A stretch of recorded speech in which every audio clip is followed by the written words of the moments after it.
Good morning, guys. Here's a quick little video. A couple of things I recommend if you're going to buy a Monoprice Select Mini. This is the version 2 that I won from Tom Buck on the Enthusiasm project.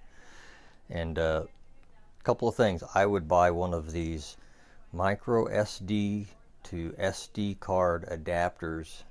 This is the SD slot here, and then the ribbon cable plugs into the printer where the micro SD slot is. It's going to be hard for you to see that, but it plugs into the side of the printer down there. That way you're using standard SD card instead of the micro. I think you're going to need a low capacity card. Let's see if I got one laying here. There's one up here, I think. Like a 2 gig. Well, this one I'm actually using the micro that came with the printer, and it's in the adapter so that I can put the adapter into the laptop. There is an issue with the firmware or the motherboard or whatever it is on the Mini that it won't read a high density or high speed SD card, so be aware of that.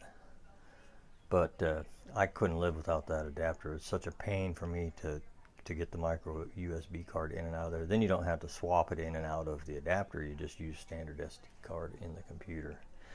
My other thing for today is this is part of my air dryer or filament storage system. So it's a standard indoor-outdoor thermometer. It's got 3 channels, so you can have 3 sensors. So you see there that we've got 81 degrees right here and 48% humidity. Channel that is on there was blank. There's 82 and 44. That's inside of my filament storage box, and outside it's 70 degrees, pretty cool this morning, and the humidity is way up there. It's 80%. So then over here is my storage box, and I've got my filament in here, of course, and then in the corner I've got a little EvaDry air dryer. I don't run it all the time. I don't run it all the time. Just once in a while, and I watch the humidity on there and keep it in the mid 40s. And so far that's been doing good. And I swap filament a lot. I like to use different colors for different stuff. So I use a lot of black and white and some gray, and I've got some yellows on the bench right now that I'm using.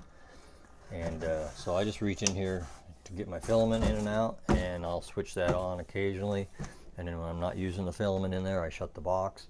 I think the cardboard actually helps with this whole process, because cardboard will naturally absorb moisture, so it's going to absorb the moisture probably quicker or easier than the filament will. That's my hope. And so that's also going to help keep the humidity under control. But that's it. I'll post a link to the SD card adapter and to this little guy. And this wasn't very expensive. I bought 2 of these. I bought the first one, I liked it, and bought a second one.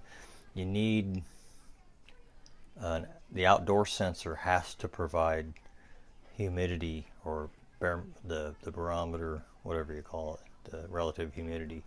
It has to do that for the outside sensor, and not all of them do that. So be careful if you don't buy this particular one. Be careful, make sure that it's going to do moisture for the outside sensor. Some of them just do it for the base station, and that's what you're seeing here is the base station. The outdoor part of it's just a little tiny white box, and it's hanging outside, I guess. Well, where's the one in here? There should have been one in there. Where is it? Where are you? Here it is, right there. That's the sensor that I keep in there. That's what's measuring the humidity in the box. That's it for today. See you next time.